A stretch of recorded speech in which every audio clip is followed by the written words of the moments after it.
Hello students, welcome back to your favorite channel Magnet Brains. As you all know, I am Gauri Jadon, your economics educator. Back again with another video जहाँ पे हम discuss करने वाले students हम लोग revision करने वाले हैं मनी और बैंकिंग चैप्टर का इन 2 पार्ट्स बिकॉज हमें पता है भाई बहुत बड़ा ये चैप्टर है, लेकिन फिर भी हम कोशिश करेंगे कि क्विकली इसको रिवाइज कर ले बिकॉज आई नो भाई एग्जामिनेशन का बहुत इंपॉर्टेंट पार्ट यहाँ से आता है, तो बहुत अच्छे से रिवीजन करेंगे। लेकिन उससे पहले स्टूडेंट्स आपको बताना चाहती हूँ कि मैग्नेट ब्रेन्स एक ऐसा चैनल है जो प्रोवाइड करता है फ्री एंड क्वालिटी एजुकेशन। अगर सीबीएसई की बात करें तो किंडरगार्टन से लेकर क्लास 12 तक के सारे कोर्सेज आपको यहाँ पे मिल जाते हैं। And we also have a Hindi medium channel जहाँ पे हम कवर करते हैं क्लासेस 6 से लेकर क्लास 12 तक। साथ ही में आपको यहाँ पे मिल जाएंगे e notes and e books, जिसकी जो लिंक डिस्क्रिप्शन बॉक्स में ऑलरेडी गिवन है, तो आप जाके देख सकते हो। और सिर्फ यूट्यूब पर ही आपको डिफरेंट सोशल मीडिया साइट्स पर भी हमको फॉलो करना है, जैसे कि हमारी जो जितनी भी साइट्स हैं, चाहे वो इंस्टाग्राम हो, ट्विटर हो, एवरीवेयर, बिकॉज अब एक तरीके से रिवीजन वीडियोस और इंपॉर्टेंट क्वेश्चंस वगैरह सब बहुत इंपॉर्टेंट होगा एग्जाम्स के लिए, तो बिल्कुल भी आपको मिस नहीं करना। तो उससे पहले सबसे पहले आपको लाइक करना है, राइट स्टूडेंट्स। और आपको ये भी याद रखना है कि सीबीएसई हम डिफरेंट स्टेट बोर्ड्स को भी कवर करते हैं, जैसे कि UP board, MP board, Delhi board, Bihar board and Rajasthan board. तो सारी की सारी चीजें आपके यहाँ पे क्लियर हो जाएंगी, तो आपको बिल्कुल भी घबराने की जरूरत नहीं है। लेकिन हाँ, आपको सीरियस रहना है, कंसिस्टेंट रहना है और बहुत अच्छे से रेगुलर पढ़ाई करनी है, ठीक है। ऑन दैट नोट स्टार्ट करते हैं आज का revision students. As we all know कि अगर मैं बात करूँ आपके डिफरेंट रिफ्रेशर्स वगैरह की, तो हो सकता है कि उसमें मनी एंड बैंकिंग 5 चैप्टर हो या 6th चैप्टर हो। एनसीईआरटी में 3rd चैप्टर गिवन है, लेकिन हमें बिल्कुल भी चिंता करने की जरूरत नहीं है भाई, हम तो ये टॉपिक वाइज पढ़ लेते हैं, राइट। और सारी चीज़ें आपको डेली बेसिस पे अपडेट भी मैं आपको देती रहती हूँ, चाहे वो शॉर्ट्स के थ्रू हो, चाहे लाइव क्लासेस के थ्रू हो, रिकॉर्डेड क्लास के थ्रू हो। सारी की सारी चीज़ जितना भी मैं कन्वे कर सकती हूँ आपको इंपॉर्टेंट इन्फॉर्मेशन रिगार्डिंग इकोनॉमिक्स, मैं कोशिश करती हूँ कि आपको मैं पहले ही बता दूँ। तो स्टूडेंट्स, हमें पता है कि क्लास 12 हमारे लिए बहुत इंपॉर्टेंट है, तो रिवीजन हमें बहुत अच्छे से करना है, राइट। तो अगेन ये रिवीजन है, मैं पूरा तो फिर से नहीं पढ़ाऊंगी, लेकिन जितना मुझसे होगा, मुझे लगता है कि यार कोई पर्टिकुलर टॉपिक ऐसा है जिसमें थोड़ा और पढ़ाना चाहिए तो पढ़ाऊंगी, और कुछ टॉपिक्स जो मुझे लग रहा है कि सेल्फ एक्सप्लेनेटरी है, तो we will move on with it because this is revision. Okay, on that note let's start today's class. Okay, तो भाई इस चैप्टर में हमें क्या क्या पढ़ना है। सबसे पहले हम लोग पढ़ेंगे भाई बार्टर सिस्टम क्या होता है, what is barter system. Barter system के बाद हमें पढ़ना है what are the functions of money. फिर हम लोग पढ़ेंगे what is money supply, a very important topic. Next we have what is commercial bank and its functions. Then we have money creation और क्रेडिट क्रिएशन। इसको तो mark कर लो, 3-4 marks में ये आ ही जाता है, ठीक है। एंड लास्ट में हमारे पास होता है स्टूडेंट्स जाते हैं central bank and its functions. तो ये सारी की सारी चीज़ें बहुत इंपॉर्टेंट है। इसमें भी एक पर्टिकुलर पार्ट है हमारा मॉनेटरी पॉलिसी से रिलेटेड जो बहुत इंपॉर्टेंट है, उसको भी हमें पढ़ना है। So lot of things to cover, let's start quickly. Okay, first thing हमारे पास आता है students what is barter system. बहुत अच्छे से और जल्दी से हमें रिवीजन करना है, रिवीजन क्लास है ये। बार्टर सिस्टम की अगर मैं बात करूँ, what is the meaning of barter. जब गुड्स के बदले में गुड्स को एक्सचेंज किया जाता है, इसमें पैसे का कोई भी इन्वॉल्वमेंट नहीं रहता, इसलिए हम इसको कौन सी इकोनॉमी बोलते हैं, सीसी इकोनॉमी बोलते हैं। What is the meaning of CC, commodity and commodity economy. मतलब अगर मुझे कोई सामान चाहिए, मुझे कोई पेन वगैरह चाहिए, मैंने पेन खरीदा, उसके बदले में पैसे नहीं, उसको दूसरी कमोडिटी दूंगी। जैसे कि गांव वगैरह में आज भी बहुत चलता है ना, कि सपोज हमने कोई फ्रूट खरीदा तो उसके बदले में हमने 2 कटोरी हमने गेहूं दे दिया। ये क्या है, बार्टर सिस्टम है, जिसमें मनी का कोई इन्वॉल्वमेंट नहीं है, राइट। सो एक तरीके से बोल सकते हैं it is a system of exchange of some goods with other goods where no money is involve. कुछ भी पैसे का कुछ भी लेन देन होता ही नहीं है, क्लियर। ओके, बहुत सिंपल है वाला टॉपिक, डोंट वरी। ये क्या, अगर मैं बात करूं व्हाट इज बार्टर सिस्टम, तो भाई ये तो बहुत पुराना सिस्टम है, पैसे से पहले बार्टर सिस्टम ही चलता था, right. And it is exchange of goods and services with 2 parties or more without any involvement of cash. कुछ भी पेमेंट से रिलेटेड यहाँ पे बात हो ही नहीं रही। इन रिटर्न आप क्या देते हो, कोई सामान आपने किसी से लिया, उसके रिटर्न में आपने क्या दिया, उसको एक और सामान दे दिया, बस। जो हम लोग बोलते हैं ना बर्थडे गिफ्ट में, दैट इज बार्टर सिस्टम। हमने उसको गिफ्ट दिया, उसके बदले में उसने हमें रिटर्न गिफ्ट दिया। अब तो ये होता नहीं, आई थिंक छोटे बच्चों में ही चलता है कि किसी के बर्थडे पार्टीज वगैरह में हम गए तो हमने क्या किया, वहाँ पे उनको एक डब्बा दिया, हमने गिफ्ट दिया, उसके बदले में हमें रिटर्न गिफ्ट मिलता है। वो क्या है, बार्टर सिस्टम है, राइट। उसमें पैसे का कुछ इन्वॉल्वमेंट नहीं है। So we can say that कि हाँ, ये याद रखना कि अगर हम कोई सामान शॉप से खरीदते हैं, आपने जो गिफ्ट खरीदा शॉपकीपर से, उसके लिए तो आपने पैसे दिए, तो वो बार्टर सिस्टम नहीं है, ठीक है। बार्टर सिस्टम मैंने ये जो एग्जाम्पल दिया उसमें कौन सा सिस्टम है, जहाँ पे आपने जो बर्थडे गर्ल है उसको आपने गिफ्ट दिया, उसके आपको रिटर्न गिफ्ट किया, ये क्या है, बार्टर सिस्टम है, ठीक है। क्योंकि मुझे पता है इससे रिलेटेड डाउट आ जाता। सो बार्टर अगर हम बात करें, एक मीडियम है जिसके थ्रू हम लोग गुड्स एंड सर्विसेज को खरीद सकते हैं। So it is a medium in which goods and services are exchange directly without a common unit of exchange, जिसको हम लोग क्या बोलते हैं, मनी। मतलब मनी का इन्वॉल्वमेंट नहीं है। जब बार्टर सिस्टम इतना अच्छा चल ही रहा था तो भाई मनी को लाने की क्या जरूरत थी? नहीं भाई, बार्टर सिस्टम में थी बहुत सारी कमियां, उसको हम पढ़ने वाले हैं, that what are the drawbacks of barter system, right. So अगर हम बात करते हैं, सबसे पहले फीचर्स पढ़ लेते हैं, फिर बुराइयां भी देख लेंगे। So what are the features? सबसे पहले होता है डायरेक्ट एक्सचेंज, मतलब goods and services are traded directly for other goods and services, मतलब आप मुझे सामान दो, उसके बदले में आपको मैं दूसरा सामान दे रही हूँ, वो क्या हो गया? बेसिकली मेरा डायरेक्ट एक्सचेंज हो गया, मनी का कोई इन्वॉल्वमेंट नहीं है। Then no money is involve, अभी मैंने आपको बता दिया that there is no use of money और करेंसी इन ट्रांजेक्शंस। नेक्स्ट क्या है हमारे पास? इक्विवेलेंस का क्या मतलब होता है कि both the parties agree on the value of goods and services been exchange, आप एक तरीके से एग्री करते हो, है ना, कि भाई मुझे भी यही चाहिए, जैसे कि मैंने बोला कि मुझे पेन चाहिए, सामने वाले ने बोला कि मेरे पास तो बैग है देने के लिए, तो मैंने बोला हाँ ठीक है, मुझे पेन चाहिए और मेरे पास बैग है, तो मैं आपको बैग दे देती हूँ, तो आपको बैग चाहिए तो आपको बैग मिल गया, मुझे पेन चाहिए तो मुझे पेन मिल गया, तो ये क्या हो गया? इक्विवेलेंस हो गया, बोथ हम लोग एग्री कर रहे हैं, है ना, both are agreeing on something, that is equivalence. Next क्या होता है मेरे पास? भाई बहुत पुरानी प्रैक्टिस है, इसलिए हम इसको क्या बोलते हैं? Ancient practice. नेक्स्ट हमारे पास आता है बार्टर एक्सचेंज। बार्टर एक्सचेंज मतलब trading goods directly for other goods, ठीक है, इसमें तो किसी को डाउट नहीं है। बहुत सिंपल सा छोटा सा टॉपिक हमारा है बार्टर सिस्टम में, जल्दी से फिनिश कर लेंगे, ठीक है, इससे ज्यादा क्वेश्चंस नहीं आते हैं। कौन से पार्ट से ज्यादा क्वेश्चंस आते हैं वो मैं आपको बता दूंगी। सो बार्टर इकोनॉमी क्या होता है students? An economy where there is direct exchange of goods and services, जैसे कि मैंने आपको बताया था, इसको सीसी इकोनॉमी बोलते हैं, that is commodity for commodity, ठीक है। अब हम बात करते हैं what is double coincidence of wants. ये आप मार्क कर लो, ये 2 मार्क के लिए कभी कभी आ जाता है, या आपसे एमसीक्यू में पूछ लेंगे, ठीक है। So double coincidence of wants का मतलब होता है students, both parties must want what the other has to offer at the same time. जैसे कि a farmer needs cloth and the weaver needs wheat, मतलब दोनों की ज़रूरतें होनी चाहिए। अगर जैसे कि मैंने अभी आपको जो केस बताया, मुझे पेन चाहिए था, उसके पास पेन था, उसे बैग चाहिए था, मेरे पास बैग था, तो मैंने क्या बोला? आप मुझे पेन दे दो, मुझसे आप बैग ले लीजिए। तो ये क्या हो गया कि उनको भी वही सामान चाहिए था जो मेरे पास है, और मुझे भी वही चीज़ चाहिए जो उनके पास है, तो यहाँ पे क्या हो गया? Double coincidence of want, clear. Next भी आता है कि भाई what is the meaning of challenges. तो चैलेंजेस का मतलब क्या होता है? Finding someone who has what you want, what's want you have and can hard leading to high trading cost. इसका मतलब क्या होता है कि कई बार बहुत सारे चैलेंजेस भी हमें बार्टर सिस्टम में देखने को मिलते हैं, जैसे कि पहले तो उसको ढूंढना, भाई जिसके पास वही सामान हो जो आपको चाहिए, वही सबसे बड़ा टास्क है यहाँ पे, ठीक है। देन हमें ये भी देखना पड़ेगा कि उसके पास तो सामान है जो हमें चाहिए, लेकिन जो उसको चाहिए रहेगा वो मेरे पास है कि नहीं, ये भी मुझे फिगर आउट करना पड़ेगा। सो दैट इज वाई भैया यहाँ पे बहुत सारे चैलेंजेस थे। नेक्स्ट क्या हमारे पास? Again limitations means challenges only, that an economies grow barter becomes impractical and complicated. भाई कितनी बार आप यही देखते रहोगे कि दुनिया में और कोई काम नहीं है, बस मैं यही देखती रहूँगी कि किसके पास वो सामान है जो मुझे चाहिए, फिर मुझे ये ढूंढना पड़ेगा कि उनको क्या चाहिए। हे भगवान, पूरा हमारी जिंदगी तो यही करते करते निकल जाएगी। So that is why students हमने सोचा कि भाई ये सिस्टम हमारा बढ़िया नहीं लग रहा, इसको कर दो टाटा बाय बाय, ये हमसे नहीं होना, कुछ और लेके आओ जिसमें हमारे थोड़ी लाइफ ईजी बन जाए, हम लोग मोर इंपॉर्टेंट जो टर्म्स है उस पर ध्यान दे पाएं। So that is why students एक तरीके से हमें बार्टर सिस्टम को हटाना पड़ेगा। क्यों? Because of the limitations. अब कौन कौन सी लिमिटेशंस थी उसको हम डिस्कस करने वाले हैं।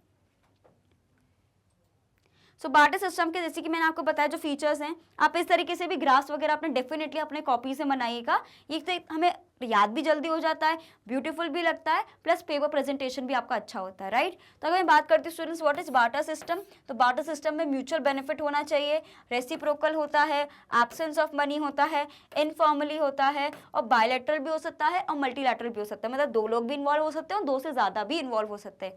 तो ये सारे क्या एक तरीके से फीचर्स हैं मेरे बार्टर सिस्टम के। तो अब हम आते हैं students what are the limitations of barter exchange, या मैं बोल सकती हूँ that why money was accepted as unit of exchange.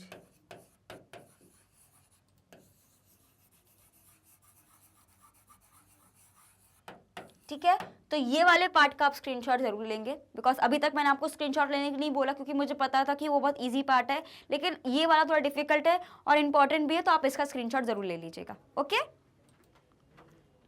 Okay students, तो ये जो पॉइंट्स है ना हमें बहुत ज़रूरी है जब भी हमारे पास कोई क्वेश्चन आएगा, that why money was occupied, occupied मतलब एक्सेप्टेड एक तरीके से as a unit of exchange, ठीक है। एक्सेप्टेड है भाई, ये देखो मैं ही देख के ऑक्यूपाइड पढ़ रही थी, मैं क्या करूँ, मेरी हैंड राइटिंग का थोड़ा है इशू, लेकिन आप लोग तो अब इसको आदी हो गए होगे, है ना, समझ गए होगे। So it is accepted, okay, why that money is accepted as a unit of exchange. हम बात करते हैं limitation of barter system. So what is the meaning of barter system students, क्या होता है? तो बेसिकली ये होता है, हमने अभी पढ़ा कि गुड्स के बदले में गुड्स को एक्सचेंज करना। अब हमारी बारी आती है कि इसके लिमिटेशंस क्या है। सबसे पहला क्या है भाई, lack of double coincidence of want. Double coincidence of wants क्या है भाई, जो मुझे आपको एक तरीके से जो आप मुझे बेचने के लिए रेडी हैं, एक तो मेरे को पहले उस खरीदने में इंटरेस्टेड होनी चाहिए, साथ में मेरे पास वो कमोडिटी भी होनी चाहिए जो मैं आपको देने के लिए रेडी हूँ और आप परचेज करने को रेडी हो। तो डबल कोइंसिडेंस ऑफ वांट्स होना जरूरी है, अगर वो नहीं है तो हो ही नहीं सकता barter, right? So that is why students, barter only works if both the parties want what the other offers. For example, a farmer can only trade wheat for cloth if both the farmers and the weaver want each other's goods, which is rare. Fine. Now what is lack of common measure of value? Common measure of value का मतलब क्या होता है कि कोई common major है ही नहीं, है ना। यहाँ पे किसी का गुड किसकी वैल्यू अलग है, उसकी वैल्यू अलग है, तो बड़ा ही दिक्कत हो जाता है, right. So there is no standard unit to measure and compare the value of different goods. For example, it's hard to decide how much wheat should equal 1 kilogram of rice, leading to arbitrary exchanges rates where one party may lose out. क्या होता है, मैंने क्या बोला, मुझे एक pen चाहिए, pen की वैल्यू कितनी होती है पैसे के टर्म्स में, 10 रुपये, समझाने के लिए आपको बता रही हूँ। और उसके बदले में मैंने क्या बोला था, ठीक है मुझे पेन चाहिए, उसके बदले में आपको बैग चाहिए, मैं बैग दे दूंगी। बैग कितने का होगा, 200-300 का तो हो गई। तो मतलब 10 रुपये की कमोडिटी के लिए क्या आप 200-300 रुपये का बैग दोगे? नहीं ना। तो क्योंकि वहाँ पे कोई वैल्यू का मेजर है ही नहीं, आपको तो कमोडिटी से कमोडिटी को एक्सचेंज करना है। आप कैसे पता लगाओगे कि जो सामान आप ले रहे हो उसी की कीमत जितना आप उनको रिटर्न में दे रहे हो? तो ये बड़ा दिक्कत हो, that is why there was no proper measure of value. Clear हुआ? Okay, next we have lack of standard deferred of payment. Deferred payments यानी एक तरीके से मैं बात कर रही हूँ फ्यूचर के पेमेंट की। क्या होता है कि barters make future payments difficult because the borrower might not have the exact quality of goods needed for the repayment. क्या होता है कि जैसे कि मैंने बोला कि हाँ अभी आप मुझे सामान दे दो, मैं आपको 2 दिन बाद दे दूंगा। अब देखो हमें नहीं पता कि उसको कैसे हम वापस करें, कि हमारे पास वो कमोडिटी जब तक रहेगी भी कि नहीं रहेगी, है ना। जो हम भी उसको कोई जैसे कि कोई गुड्स है, अगर मैं बोलूँ कोई बैग है, कोई कुछ है, हम उसको कब रिटर्न करेंगे, कैसे रिटर्न करेंगे, हमें नहीं पता। तो फ्यूचर पेमेंट्स बड़ा ही कॉम्प्लेक्स हमारे लिए हो जाता है in terms of barter system. Next क्या है students, there may be disputes over goods should be use for repayment and the value of goods can change over time. और अगर हम बोल रहे हैं कि फ्यूचर में पेमेंट कर देंगे तो फ्यूचर में उस पर्टिकुलर कमोडिटी का चेंज होता है। फ्रूट्स जैसे कि आपने बोला है ना कि मुझे आप गेहूं दे दो, उसके बदले में मैं आपको फ्रूट्स दे दूंगा, तो ये बड़ा मुश्किल है, कैसे आप पता करो फ्रूट्स खराब हो गए तो ये बड़ी दिक्कत थी भाई। तो दैट इज हमने क्या बोला, माता बच्ची हटाओ, कुछ अलग लेके आओ, राइट। नेक्स्ट क्या है मेरे पास, lack of store of value. भाई आप पैसे को तो स्टोर करके रख सकते हो, क्या आप स्टोर करके रख सकते हो किसी कोई कमोडिटी को लंबे समय तक? हमें नहीं पता कब तक चलेगी, क्या है, खराब हो जाएगी, टूट जाएगा, क्या हो जाएगा, हमें कुछ नहीं पता। तो उसको कैरी करना ही बड़ा मुश्किल होता है एक तो, है ना। अगर मुझे कोई सामान लेने जाना है तो मैं क्या करती हूँ, क्रेडिट कार्ड रख लिया, या तो अब तो फ़ोन है, या तो अपने पैसे रख लिया, आप चल दिए। अब आप सोचो कि आपको कोई 4-5 चीज़ सामान लेने जाने, 4-5, एक कोई सोफ़ा उठा रहा है, कोई बैग उठा रहा है, फिर हम जा रहे हैं मार्केट शॉपिंग करने, कोई सेंस बन रहा है इस चीज़ का? तो दैट इज़ वाई स्टूडेंट्स ये सारी चीज़ें हमें एक तरीके से बोल रही थी भैया कि ये बंद कर दो और कुछ ऐसा यूनिट लेके आओ जो हमारे लिए बेहतर हो। So barter doesn't allow people to store wealth effectively because many goods like food spoiled over time, starting goods require efforts and space. Due to these challenges barter was eventually replaced by money which simplifies transactions। यही सब दिक्कतों के कारण हमने बोला कि भाई भगाओ इसको, ये बार्टर सिस्टम नहीं चलने वाला। ठीक है, छोटी मोटी चीज़ों के लिए ठीक है, हर काम के लिए बार्टर सिस्टम करने लगेंगे तो भाई बहुत ज़्यादा हमारा दिमाग खराब हो जाएगा। So that is why brought a simple way जहाँ पे हम लोग मनी को रखते हैं टर्म्स में, सबकी अलग अलग वैल्यू रख देते हैं। आपके पास जितना पैसा उस हिसाब से आप सारी चीज़ों को खरीद सकते हैं। जैसे कि 10 रुपये का ये पेन है या ये शर्ट 100 रुपये की है, उस हिसाब से आप चीज़ें खरीद लो। ठीक है, तो इसलिए हम लोग क्या लेके आ गए भाई, मनी को लेके आ गए। अब मैं जो चीज़ें स्क्रीनशॉट लेने के लिए बोल रही हूँ जल्दी से ले लेना खटाक से। ये हमने स्क्रीनशॉट ले लिया था, अब आप इसका स्क्रीनशॉट ले लो जल्दी से, क्विकली, फटाक से खटाक से। ओके चलो जी, डन। ओके इसका भी लगे हाथ स्क्रीनशॉट ले ले जाए हम लोग जल्दी से। समझ आया कि भाई क्यों बार्टर सिस्टम, जो बार्टर सिस्टम के लिमिटेशन ही है ना, वही आंसर है किसका, कि वाई मनी वाज कंसीडर्ड और accepted as a unit of exchange. Clear? Now, the functions of money can be divided into two categories, primary functions and secondary functions. तो अब हम आ चुके हैं भाई, हमने बोल दिया कि अब मनी से ही सारी चीजें होंगी, हटाओ बार्टर सिस्टम को, मनी के सारी चीज होने वाली है। तो मनी को किस तरीके से हमें देखना है कि उसके फंक्शंस क्या है। दो फंक्शंस होते हैं जी, एक होता है हमारे पास प्राइमरी फंक्शन और एक मेरे पास होता है स्टूडेंट सेकेंडरी फंक्शंस। अगर मुझे फंक्शंस याद हो गए तो मुझे डेफिनेशन ही मनी की याद हो जाएगी। ठीक है, तो सबसे पहले हमारे पास आते हैं what are the primary functions and what are the secondary functions. तो पहला जो मेरा प्राइमरी फंक्शंस होता है वो होता है यहाँ पर medium of exchange, major of value, फिर यहाँ पे आता है स्टोर ऑफ वैल्यू, है ना, and standard of deferred payment. तो ये हमारे पास चार चीजें होती हैं। These are the four functions. पहले दो फंक्शंस कौन से हैं, प्राइमरी फंक्शंस हैं, और बाकी जो दो फंक्शंस हैं वो मेरे पास सेकेंडरी फंक्शंस होते हैं। प्राइमरी फंक्शंस क्या है, वो एक तो मीडियम एक्सचेंज है, ठीक है, मीडियम एक्सचेंज है, और एक मेजर ऑफ वैल्यू है, यहाँ पे स्टोर ऑफ वैल्यू है, और हमारा क्या है, स्टैंडर्ड डिफर्ड पेमेंट का। ठीक है, डिफर्ड पेमेंट यानी फ्यूचर पेमेंट्स। जल्दी से आप इसको स्क्रीनशॉट ले लीजिए क्विकली।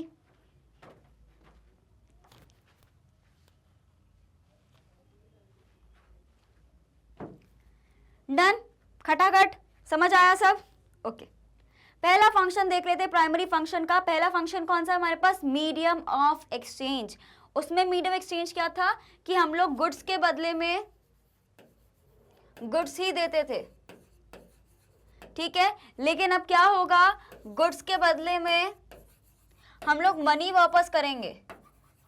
तो ये क्या है मेरा, यहाँ पे मनी इज एक तरीके से यूनिट ऑफ एक्सचेंज है, और यहाँ पे क्या है भाई, बार्टर सिस्टम चल रहा है, राइट। सो मीडियम एक्सचेंज का मतलब क्या होता है, कोई सामान आपने खरीदा तो उसके रिटर्न में आपने क्या दिया, that is medium of exchange. तो अगर मैं मनी की बात करती हूँ, as a medium of exchange money can be used to make payments to all the transactions related to goods and services. It is the most important function of money as money is universally accepted. All the exchanges take place in terms of money.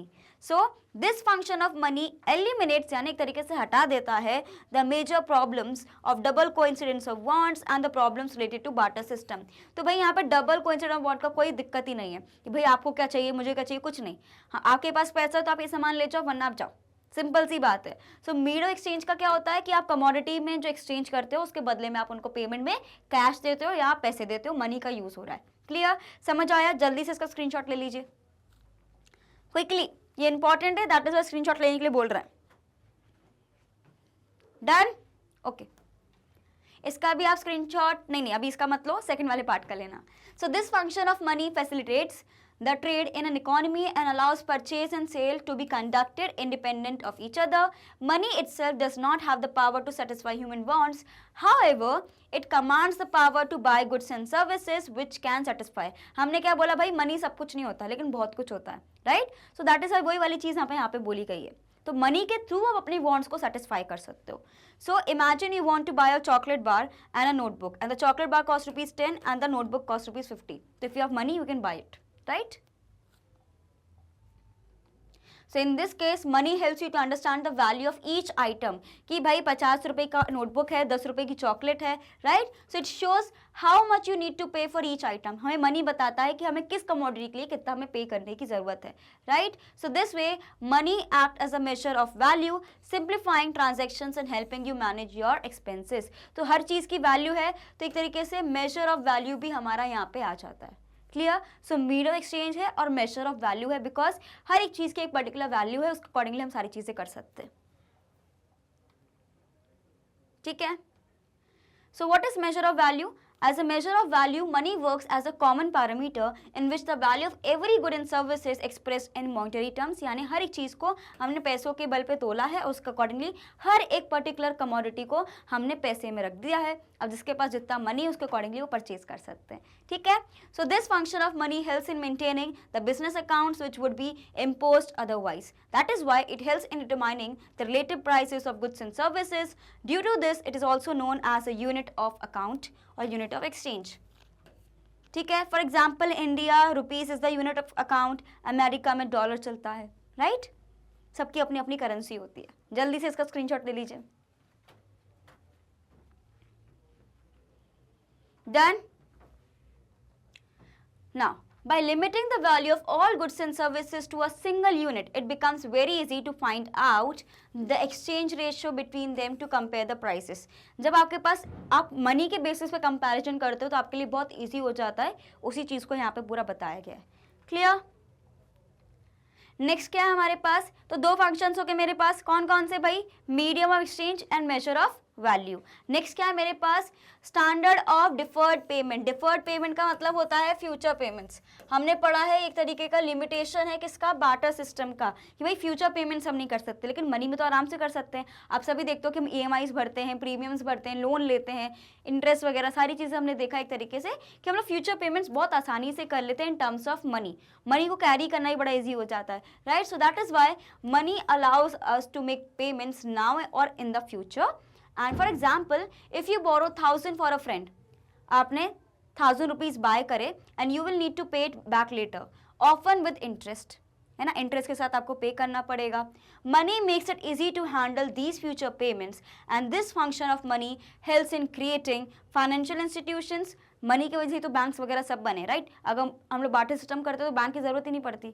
So simplifying borrowing and lending and surprise एक तरीके से support करते हैं, surprise बोल रही हूँ, support करते हैं किसको, इकोनॉमिक ग्रोथ को. सो सरप्राइज एक तरीके से मनी सरप्राइज करता है हमारी इंडियन इकोनॉमी को, क्योंकि अगर मनी नहीं होता तो बैंक्स वगैरह कुछ नहीं होता, कोई भी फाइनेंशियल इंस्टीट्यूशन नहीं होता. So that is why money को अगर हम बोलते हैं स्टैंडर्ड डिफर्ड पेमेंट यानी फ्यूचर पेमेंट्स के लिए डेफिनेटली आप यूज कर सकते हो. क्लियर? जल्दी से इसका स्क्रीनशॉट ले लीजिए. डन? ओके. नेक्स्ट हमारे पास आ रहा है सेकेंड जो हमारा function of secondary, that is store of value. So money helps you keep your wealth in safely and conveniently. आप उसको स्टोर करके रख सकते हो. मैंने क्या बोला, सामान को स्टोर करके रखना इतना फिजिबल नहीं है, प्रैक्टिकल नहीं कि भाई कितना सामान आप संभाल के रखोगे. सो दैट इज वाई, लेकिन मनी को आप संभाल के रख सकते हो, उसको जोड़ के रख सकते हो, फ्यूचर सेविंग्स कर सकते हो, right. So money helps you keep your wealth safely and conveniently. Unlike goods that can be spoil or become outdated, money doesn't lose its value, right, and can be stored for a longer duration, and this makes it easier to save and use money in the future. Plus, money is widely accepted and easy to carry around, which makes it practical way of managing the wealth.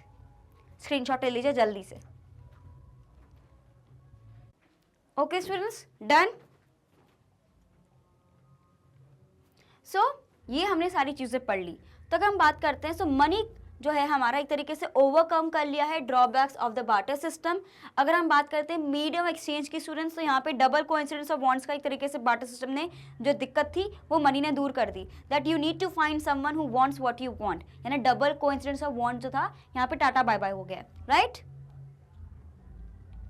Next क्या है, अगर major of value के लेते हैं students, तो no easy way to compare values, है ना. आपको कंपेयर करने में बहुत दिक्कत आती थी बार्टर सिस्टम में, लेकिन मेजर ऑफ वैल्यू के चक्कर में मनी ने आसान कर दिया. Similarly standard of deferred payments से ही फ्यूचर पेमेंट्स करना बड़ा मुश्किल था, मनी ने आसान कर दिया. स्टोर ऑफ वैल्यू कि भाई मनी को स्टोर करना इजी है, लेकिन बार्टर सिस्टम में गुड्स को स्टोर करना बड़ा मुश्किल था, सेम चीज़ बोली गई है. तो आप नोट्स बनाने के लिए डेफिनेटली वाले पॉइंट्स लिख सकते हो, आप इसका स्क्रीनशॉट ले लो. ओके स्टूडेंट्स, तो आप ऐसे भी बना सकते हो अपने नोट्स. देखो कितना हर एक चीज़ अलग से लिखा हुआ है कि बार्टर सिस्टम में क्या कमी थी, मनी ने क्या पूरा कर दिया. तो जब हम ऐसे नोट्स बनाते हैं ना अपने, तो जब क्विकली रिवीजन करना होता है तो बहुत आराम से हो जाता है, राइट. ओके जी, आगे बढ़े. सो what is the functions of money हमने पढ़ लिए. कौन कौन से होते हैं, प्राइमरी फंक्शंस होते हैं, सेकेंडरी फंक्शंस होते हैं. अब जो हमने फंक्शंस पढ़े ना, इसी से हमारी पूरी डेफिनेशन बनने वाली है. So what are the functions of money. Medium exchange है, मेजर ऑफ वैल्यू है. ये क्या होता है स्टूडेंट्स मेरे पास, प्राइमरी, ठीक है. स्टोर ऑफ वैल्यू और means of standard deferred payment क्या होता है मेरा, सेकेंडरी फंक्शंस होते हैं. अब देखो, जो फंक्शंस ऑफ हमने मनी पढ़ा है ना, तो मीडियम एक्सचेंज का मतलब क्या होता है, that money act as a medium of exchange, goods and services can be exchange for money. बहुत शॉर्ट में लिखा है हमने ये. मेजर ऑफ वैल्यू का क्या मतलब होता है, that we decide price of different goods and services in terms of money.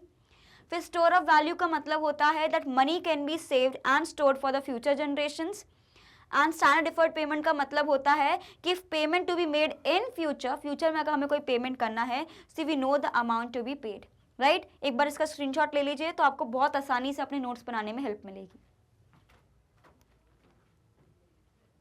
Done. Okay. So what is the definition of money?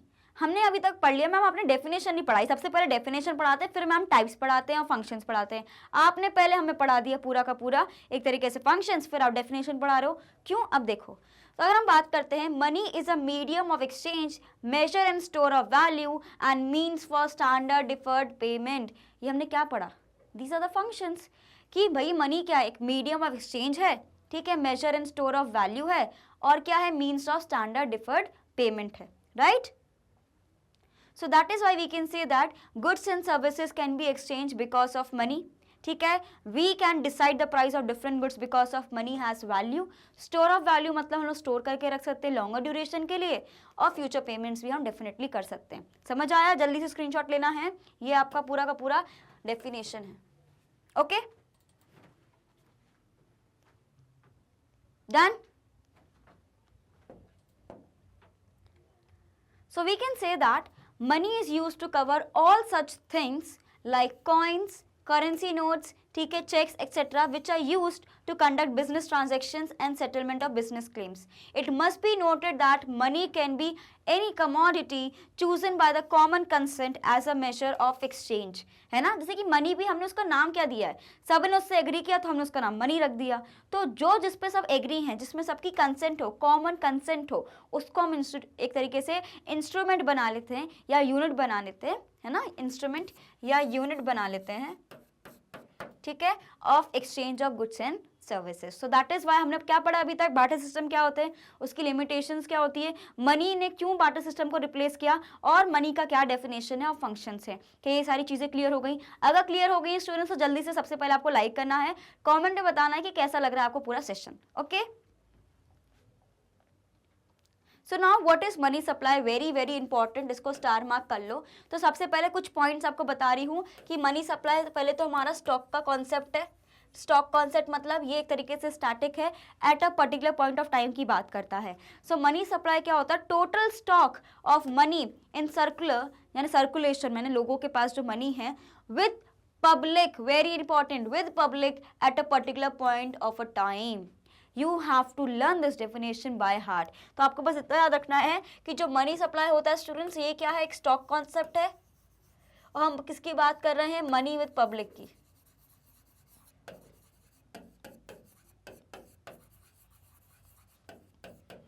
तो सबसे पहले तो स्टॉक कॉन्सेप्ट है। स्टॉक का क्या मतलब होता है कि eight a particular point of a time, और नेक्स्ट हमारे पास होता है कि जो मनी है उसको हम किस में देख रहे हैं कि भाई पब्लिक के पास कितना मनी से वो चीज़ों को देख रहे हैं। फाइनेंशियल इंस्टीट्यूशन के पास कितना मनी है, बैंक के पास कितना है, उतना हम नहीं देख रहे हैं। हम सिर्फ इतना कर रहे हैं कि लोगों के पास कितना मनी है, उनके पॉकेट में कितना पैसा है, उसको जज कर रहे हैं किस टाइम पे, eight a particular point of a time in an economy. तो इसलिए वो क्या हो गया? मनी सप्लाई हो गया। ठीक है, समझ आया? So you need to remember that कि अगर हम बात करें मनी सप्लाई का, तो एक स्टॉक का कॉन्सेप्ट है। अब हम बात करते हैं, for example, as per RBI release, total money supply as on 31 March 2021 was 188 lakh crore. ठीक है, 188 लाख करोड़ हमारा क्या था? Money supply. मतलब उस पॉइंट ऑफ टाइम पे लोगों के पास इतना जेब में पैसा हमारी पूरी इंडिया में था। That is money supply is a measure at a particular date, so it is a stock concept. Clear? आपको ना MCQ में पूछा जा सकता है कि भाई money is a stock concept और अ फ्लो कॉन्सेप्ट, तो आपको पता होना चाहिए कि स्टॉक का कॉन्सेप्ट है। या आपसे 2 मार्क वाले क्वेश्चन पूछ सकते हैं that money supply is a concept of stock comment, है ना? तो कमेंट वाले क्वेश्चंस या गिव रीजंस वाले क्वेश्चंस क्या होते हैं कि आपको कोई फैक्ट दे दिया जाता है कि ये फैक्ट है, अब इसको प्रूव करके बताओ, उसका रीजन दो कि ये फैक्ट क्यों है। तो ये बहुत कंफ्यूजिंग हो जाता है, तो हर तरीके से हमें पढ़ाई करनी एक तरीके से, राइट? क्विकली एक स्क्रीनशॉट ले लो। सो मनी सप्लाई हमारा स्टॉक का कॉन्सेप्ट है, आपको याद होना चाहिए। ठीक है, so it is a stock concept. Stock concept का मतलब होता है eight a particular point of a time हम इसमें जज करने के भाई लोगों के पास कितना पैसा है एक पॉइंट ऑफ टाइम पे। So money supply is the total stock of money, ठीक है, available in economy at a particular point of time with public. ठीक है, समझ आया? ये भी जो है आपकी पूरी की पूरी डेफिनेशन ही है। Got it? Clear? Okay, so what we can say what is money supply. तो सबसे पहले तो मैं आपको अंडरलाइन कर देती हूँ कि कौन कौन सी चीज़ें यहाँ पे हैं। सबसे पहले आपको रखना है कि मनी सप्लाई जो है ये इंक्लूड करता है money held by public in an economy only, है ना? हेयर पब्लिक का क्या मीनिंग है? What is the meaning of public over here? So means that sector of the country which is money using, जो money को actually में use करते हैं वो वाला सेक्टर आएगा. मनी क्रिएशन वाला सेक्टर इसमें आता ही नहीं, जैसे कि बैंक्स है ना, कमर्शियल बैंक्स हो गए, सेंट्रल बैंक हो गया, जो भी फाइनेंशियल इंस्टीट्यूशंस है इसमें नहीं आते. That is it does not include money creating sectors, जैसे कि यहाँ पे लिखा है of a country as the amount of money or cash held by them does not mean actual circulation of money in a country. Money creating sectors of an economy include banking system and the government. तो इसमें क्या है, banks और government को हम लोग include नहीं करते हैं. सिर्फ यही इंक्लूड रहता है कि कितना पैसा सर्कुलेट हो रहा है इकोनॉमी में, उसको हम देख रहे हैं. जो बैंक के पास पैसा है, जो गवर्नमेंट के पास पैसा है, वो अभी सर्कुलेट नहीं हो रहा, वो उनके जेब में ही है, तो वो सर्कुलेट नहीं हो रहा. तो बैंक्स और हमारे जो गवर्नमेंट है उनका अमाउंट हम इसमें कंसीडर नहीं करते. सिर्फ और सिर्फ वो सेक्टर को यूज़ करते हैं जो मनी यूज़ करता है, जैसे कि हाउस होल्ड सेक्टर्स, फर्म है ना. तो ये सारे क्या हो गए, मनी यूजिंग फैक्टर्स हो गए. तो इसमें बिल्कुल भी बैंक्स और गवर्नमेंट का बिल्कुल भी जिक्र होना ही नहीं है. Clear? So quickly take a screenshot of it. Last में सेम चीज लिखी गई है कि जो मनी सप्लाई है भाई स्टॉक कॉन्सेप्ट है, because at a particular point of time को हम जज कर रहे हैं. क्लियर? समझ आया? So now what are the components of money supply. सबसे पहले जो मेरे पास होता है currency held by the public. ठीक है, इंपॉर्टेंट पॉइंट है. It consist of paper notes, इसमें पेपर नोट्स भी आते हैं. ठीक है, कॉइन्स, सो पेपर नोट्स हो गए, कॉइन्स हो गए, held by the public. It is the most liquid of all assets and includes coins और डिनोमिनेशन 10 का हो, 5 का हो, 2 का हो, 1 का हो, किसी का भी. एंड पेपर नोट्स ऑफ 500, 200, 100 कैसे भी. ठीक है. So currency money is also termed as fiat money. So what is the meaning of fiat money? ऐसा मनी जो भाई फ्लैट है, वैसा कुछ है क्या? What is the meaning of fiat money? पहले क्या होता था, मनी को इन टर्म्स ऑफ गोल्ड रखा जाता था, कंपैरिजन किया जाता था.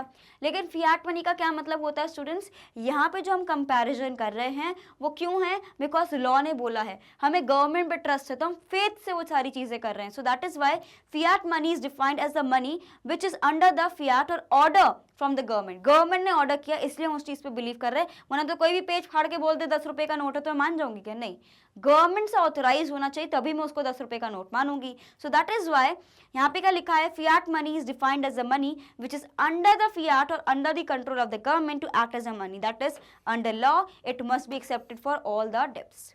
Clear? Quickly take a screenshot of it, जल्दी से. Done? So it is also termed as legal tender money as it can be legally used to make payments for other obligations as well. So now second जो मेरे पास आता है students, उसको हम लोग बोलते हैं demand deposits, DD. Okay, DD, हम उसको DD बोलते हैं. सो डिमांड डिपॉजिट्स क्या होता है? जब डिमांड करो, जो हमारी डिपॉजिट थी उसको वापस कर दो. ठीक है, तो basically it refers to the demand deposits of the public with the commercial banks. Demand deposits are the deposit which can be in cash, यानी एक तरीके से विड्रॉ कर सकते हैं by using cheques at any time by an account holders. मतलब मैंने जो पैसा जमा किया उसको मैं कभी विड्रॉ कर सकती हूँ थ्रू चेक फैसिलिटी. तो ये क्या हो जाता है? डिमांड डिपॉजिट, है ना. So demand deposit is the treated as equal to currency held as it is really acceptable for the means of payment.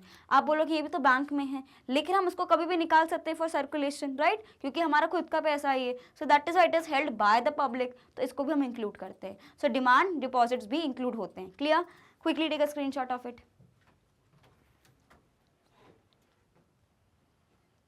Done? So अब हमें याद रखना है कि हम लोग डिमांड डिपॉजिट्स की बात कर रहे हैं कि भाई जब हम भर रहे हैं पैसा तो उसका हम लोग को जब निकालना चाहिए हम निकाल भी सकते हैं, तो वो भी हमारा इंक्लूड होगा. लेकिन उसमें भी सिर्फ नेट डिमांड डिपॉजिट्स इंक्लूड होते हैं. It must be noted that demand deposits are taken on the net basis, that is inter bank deposits are excluded. इसका मतलब क्या होता है? ये वो डिपॉजिट्स होते हैं students held by the banks on the behalf of other banks. तो बैंक वाला कोई फैक्टर नहीं आना चाहिए. नेट डिमांड मतलब जो लोगों ने लिया है. So such deposits do not form a part of money supply as they do not belong to the money supply, right? क्योंकि बिल्कुल ही पब्लिक को बिलोंग नहीं करते. इंटर बैंक के भी काफ़ी अकाउंट होल्डिंग्स वगैरह जो रहते हैं ना, जैसे कि दूसरे बैंक से दूसरे बैंक में भी अकाउंट होते हैं एक तरीके से फंक्शनिंग के लिए, तो वो सारी चीज़ों को हमें इंक्लूड नहीं करना है। So gross demand deposits includes inter bank also, है ना, लेकिन जब मैं नेट की बात करूँ तो उसमें इंटर बैंक नहीं रहता है। आपको याद रखना है कि अगर मैं बात करती हूँ ग्रॉस की, तो उसमें क्या होता है, इंटर बैंक जो है हमारा कॉन्सेप्ट वो इंक्लूडेड रहता है, लेकिन नेट में इंक्लूडेड नहीं रहता है। So it must be noted that only net demand deposits are taken part of the money supply. Clear? जल्दी से स्क्रीनशॉट ले लीजिए। Done. So term deposits are not included. एक और चीज है, टर्म डिपॉजिट क्या होता है एक तरीके से हमारा, while calculating M1 measurement of money supply, only demand deposits are considered as a part of money supply and not the term deposits. Term deposits क्या होता है, डिमांड डिपॉजिट क्या होता है, savings account deposit and current account deposit दोनों include रहते हैं। These two components of money supply are also known as transaction money, as they can be directly use for carrying out transactions at will. So जो मेरा demand रहता है, जो DD रहता है ना, वो क्या होता है, इसमें सेविंग्स अकाउंट भी आता है, ठीक है, प्लस साथ में आपका करंट अकाउंट भी आ जाता है। आप सभी को पता है कि जो सेविंग्स अकाउंट होता है वो नॉर्मल अकाउंट जो डेली बेसिस में हम बनवाते हैं, और जो करंट अकाउंट कौन सा होता है, जो बिजनेसमैन खोलते हैं, right. So you have to remember this. तो हमें याद रखना है कि टर्म डिपॉजिट्स नहीं यहाँ पे ऐड होते, सिर्फ और सिर्फ हमारा सेविंग्स अकाउंट और करंट अकाउंट की चीज़ें ही ऐड की जाती हैं। Clear? Quickly take a screenshot of it.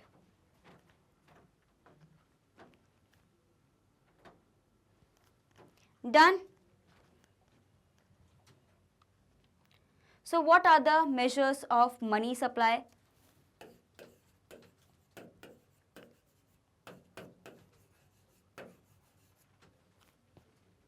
What is the meaning of this? That this topic is important, right? So what are the measures of money supply? हम लोग 4 measures पढ़ने वाले हैं स्टूडेंट्स। सबसे पहले हमें ध्यान रखना है that till 1967 and 68 Reserve Bank of India used only narrow money of money supply, but since 1977 4 alternative measures were also developed. तो हमारा जो नैरो मनी है, बेसिकली हम लोग बात कर रहे हैं M1 की, ठीक है। सो M1 की अगर हम बात करते हैं, हमारे पास 4 हमें पढ़ने हैं। हमारा होगा M1, M2, M3 and M4। ये 4 हमें पढ़ने हैं स्टूडेंट्स, ठीक है। सबसे पहले जो मेरे पास आता है M1 आता है। M1 में क्या होता है, it is the first and the basic measure of हमारा मनी सप्लाई को जज करने का है। सो M1 हमारा मोस्ट लिक्विड होता है, जैसे कि हमें पता है, and it consist of all the components are easily used as a medium exchange. M1 में क्या क्या चीज़ें आती हैं आपको याद रखना, अपने कॉपी में लिख भी लेना है। M1 में क्या आएगा स्टूडेंट्स? ओके स्टूडेंट्स, तो बेसिकली ना, अगर मैं आपको फिर से सारी चीज़ें बताती हूँ, तो अगर मैं M1 की बात करती हूँ यहाँ पे, तो M1 में आपको कैसे याद रखना है, अपने पेपर्स में भी आपको कैसे याद रखना है, सबसे पहले हमें याद रखना है करेंसी एंड कॉइन्स। तो सबसे पहले आप लिख दो CC, currency and coins, plus क्या करना है स्टूडेंट्स हमें, कि बेसिकली डिमांड डिपॉजिट्स, और लास्ट में हम लोग कर देंगे अदर डिपॉजिट्स। अभी सब सारी चीज़ें डिटेल में पढ़ेंगे, लेकिन फिलहाल के लिए ना आपको ये याद होना चाहिए कि M1 क्या होता है हमारे पास, CC यानी करेंसी एंड कॉइन्स, ठीक है। फिर DD क्या होता है, डिमांड एंड डिपॉजिट्स, ठीक है, demand deposit basically, and last हमारे पास होता है OD यानी अदर डिपॉजिट्स विद RBI, ठीक है। ये सारी चीज़ें कहाँ इंक्लूड होती है, हमारा M1, that is first major of money supply. Okay clear? Screenshot ले लो जल्दी से, quickly. Done. So other deposits with RBI का क्या मतलब होता है, it include deposits held by RBI on the behalf of foreign banks and government public financial institutions, world bank etcetera. However it does not include the Indian government and the Indian banks, है ना। तो हम other deposits with RBI में हम लोग दूसरे जो financial institutions है जो इंडिया का पार्ट नहीं है, मतलब फॉरेन है, उनकी सारी चीज़ों को इंक्लूड करते हैं, लेकिन इंडियन वालों को इंक्लूड नहीं करते, ठीक है। सबसे बड़ी बात हमें याद रखना है, then it constitutes a very small portion of M1, so it does not have a significant role to play in the money supply formulation. बहुत कम इसका रेशियो रहता है, तो ज़्यादा फर्क पड़ता ही नहीं है।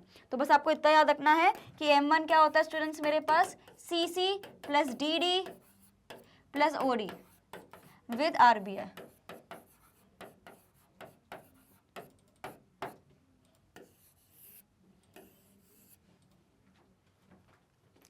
क्लियर हो गया, समझ आ गया, बढ़िया, चलो भाई, ठीक है। So now coming back to M2।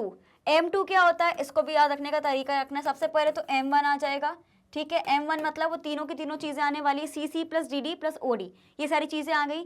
So it is a broader concept of money supply as compare to M1।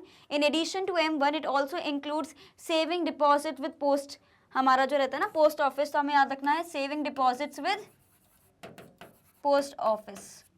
So savings deposits with post saving bank of India. Fine, जल्दी से स्क्रीनशॉट लीजिए इसका, बी क्विक, ओके।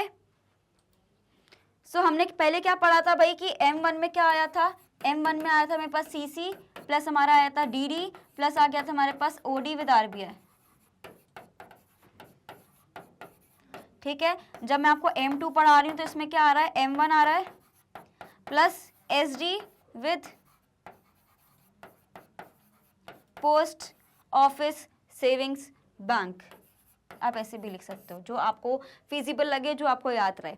अब हमें याद रखना है कि saving deposit with post office savings bank is not withdrawable by cheque, so they can not be place under the demand deposit with the bank. As a result the M2 concept was evolved. याद रखना है कि demand deposits में हम लोग जो withdraw कर रहे हैं सिर्फ चेक के थ्रू कर रहे हैं, और जब हम बात करते हैं जो भी हमने सेविंग्स कर रखी है पोस्ट ऑफिस में, उसमें हम चेक से नहीं निकाल सकते। दैट इज वाई हम M2 की तरफ पढ़े। M1 में ये कमी लगी तो M2 में आया, हमने ये सारी चीज़ों को ऐड कर दिया। क्लियर हुआ, स्क्रीनशॉट ले लीजिए, डन, ओके जी। So let's move on students. M3 हमारा क्या होता है, दिस कॉन्सेप्ट इज ब्रॉडर, तो याद रखना है कौन कौन से हम लोग चीजें पढ़ते जा रहे हैं, आपको याद रखना है, ठीक है। As compare to M1, in addition to M1, यानी M3 में भी क्या हो रहा है, M1 को मैंने ऐड किया, प्लस में क्या ऐड कर दूंगी students, NTD net time deposits with banks. और M4 में क्या आ जाएगा, M4 में क्या आएगा कि सबसे पहले M3 को हम प्लस करेंगे, ठीक है, प्लस आप ऐड कर दोगे total deposit with post office savings bank.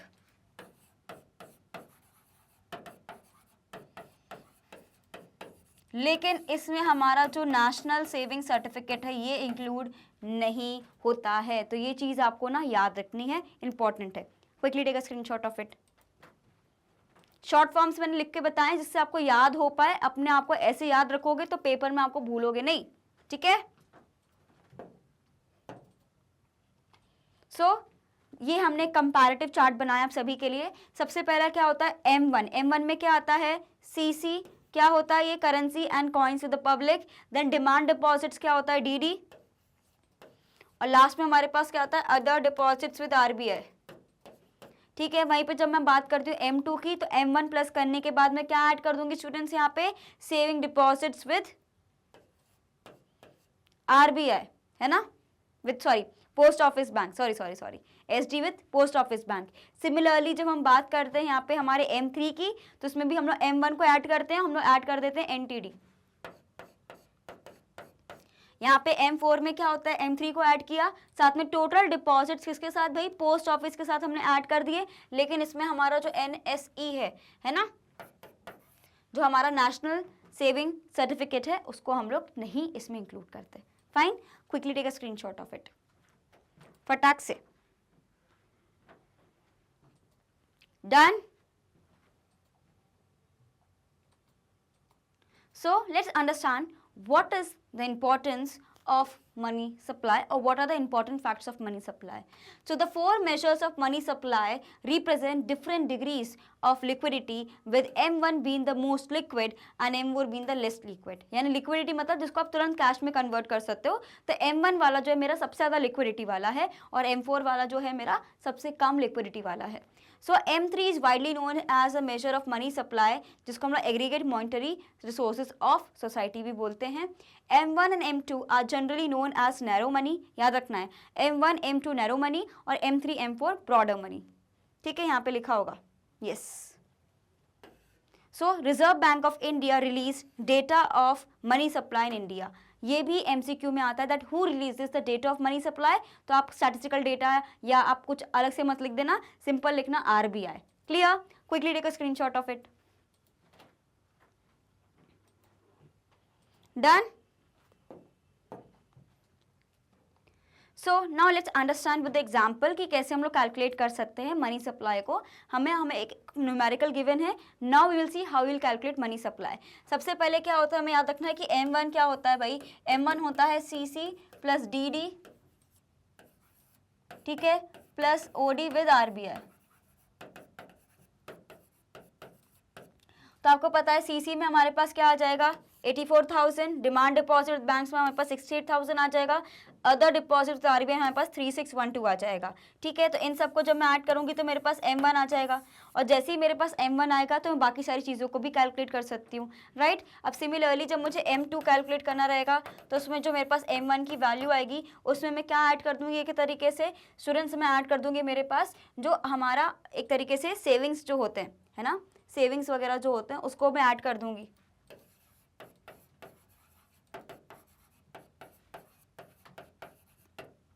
ठीक है, फिर M3 आ जाएगा, M3 में M1 के साथ में NTD को ऐड कर दूंगी।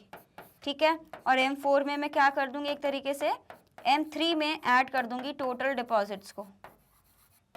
ठीक है, विथ POSB, जिसमें जो मेरा नेशनल सेविंग सर्टिफिकेट्स है इसको इंक्लूड में नहीं करूंगी। जल्दी से आप इसका स्क्रीनशॉट ले लो और ये आपको अपने बिल्कुल प्रैक्टिस करना है। ठीक है, कि आपको पता है सारी चीजें गिवन है, बस आपको अमाउंट लिखना है और एडिशन करना है, that's it. Quickly take a screenshot of it and solve this question, be quick. Okay, done, moving on. So जैसे कि आपको पता है M1 क्या होता है, currency with public, demand deposit with the banks and other deposit with RBI। तो मैंने सारा अमाउंट ऐड कर दिया, तो मेरा ये क्या निकल के आ गया M1। जो मेरा M1 निकल के आया है उसमें मैं जब मैं ऐड कर दूंगी saving deposit post office savings bank तो मेरा आ जाएगा M2। M2 आ गया, अब M3 निकालना है तो M1 में ऐड कर दूंगी मैं नेट टाइम डिपॉजिट्स गिवन है, M4 निकालना है, M3 में प्लस कर दूंगी टोटल डिपॉजिट्स, मेरा आंसर आ जाएगा। सिंपल प्लस का खेल है, बाकी सारी चीज़ें ईजी हैं। Quickly take a screenshot of it, जल्दी से। Done, okay. सो अब हमारे पास एक कॉन्सेप्ट आता है students, that is what is high powered money. अभी तक हम मनी पढ़ते आ रहे थे, ये हाई पावर क्या हो गया, मनी को हम लोग कैसे लिखते हैं M से, ठीक है, लेकिन हाई पावर्ड मनी को हम लिखते हैं H से। सो what is the meaning of it, so high powered money वो मनी होता है students, it is the money produced bye RBI and the government. हमने RBI गवर्नमेंट को नहीं दिया था, जब अभी हम लोग मनी सप्लाई का पढ़ रहे थे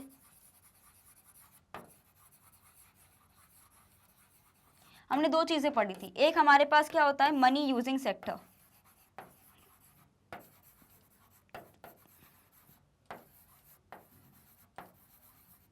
ठीक है, और एक हमारे पास होता है money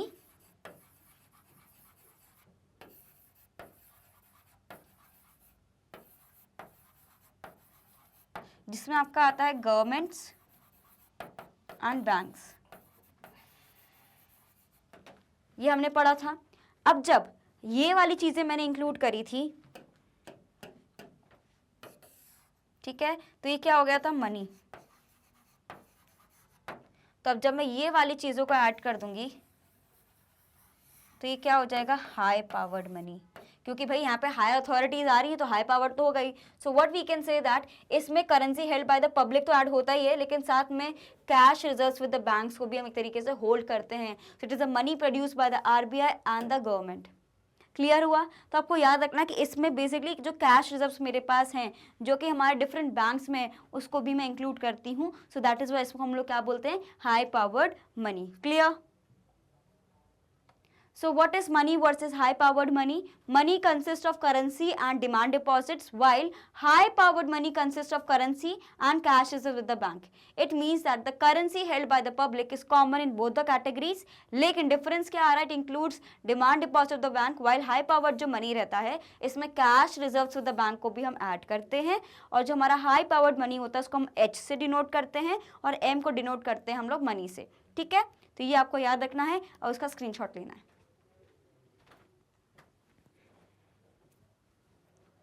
done, so with this we have completed the first part of revision. तो एक तरीके से जो मनी वाला पार्ट है हमने उसको फिनिश कर लिया स्टूडेंट्स। अब जो आने वाला पार्ट होगा उसमें हम लोग पूरा बैंकिंग वाला सिस्टम को स्टडी करने वाले हैं।